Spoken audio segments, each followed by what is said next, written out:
It just shows you the level of the relationship between these so-called celebrities. Everything in the end comes down to money and mutual appreciation and mutual back-scratching. What can we read into the fact that David Beckham, no longer friends with Harry and Meghan, has now aligned himself with the King? Is that the direction of travel for other superstars, not just superstars, but kind of world leaders or movers and shakers in the world? Is that where other people will start heading? Well, not start, they always have. I mean, to appear in a photograph with the King has always been a sort of a big plus sign. And of course, for Beckham, who is desperate always to get his knighthood and be part of the establishment, the photograph of him with the King was worth a lot. I mean, I wouldn't put it as much as friendship. I think there's a mutual interest in all this. I think the King will find Beckham not the greatest ally. He won't get him any money. But on the other hand, for Beckham, it looks good because he's standing next to the King. But then many people stand next to the King. So I don't think it's anything remarkable at all. Oh, well, they bonded over honey, apparently. Well, the newspapers say that. You know, they can bond over honey. But, you know, Charles by now and his officials know exactly the value of a photograph, and it didn't damage either of them. But it's not, in my view, it's a sensational development.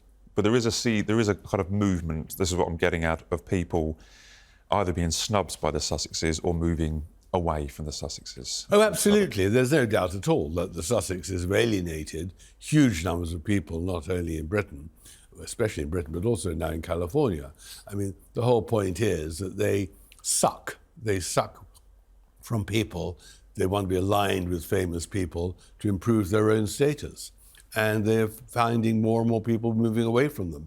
Because in America, they're far, far more transactional than in Britain. And what do I get by being next to Meghan and Harry? Well, right now, if you're an American, you get very little by being next to two people who are the subjects of so much criticism. Well, I think we discussed this the other week with on a previous show where I think it was Mary Tillman, the mother of the NFL and the war hero. Harry picked up the award where she called him a divisive and controversial figure.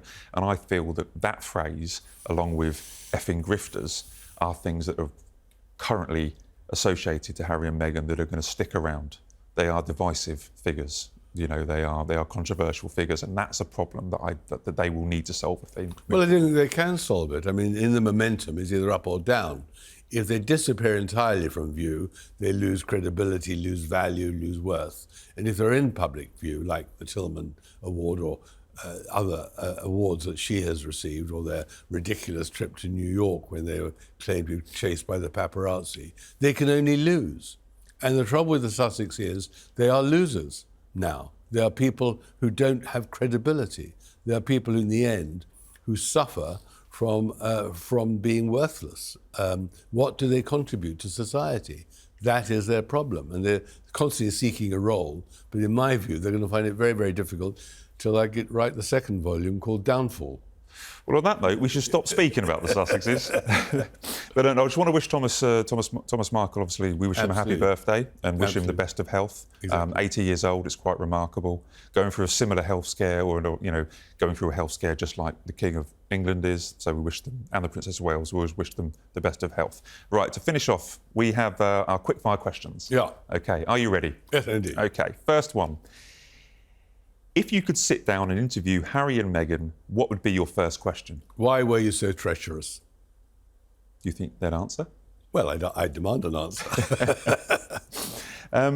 We may have touched on this earlier, but where do you see Harry and Meghan in 10 years' time? I think struggling for survival financially and reputationally. It'll be getting worse all the time.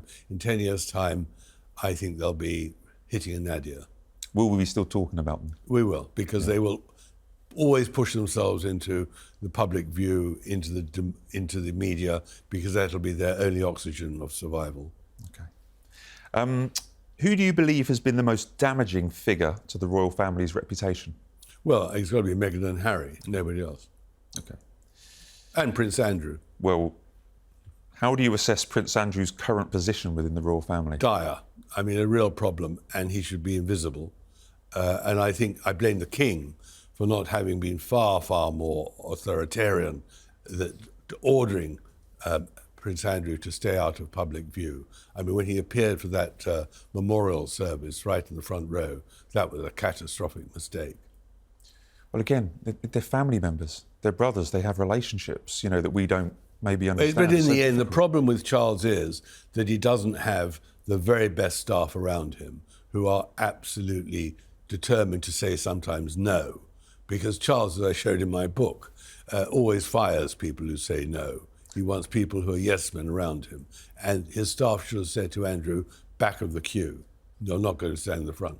Well, I may have said this before, but I was there and Andrew came bowling down the hill and we said, why is Andrew at the front? And they said, oh, he's actually at the back.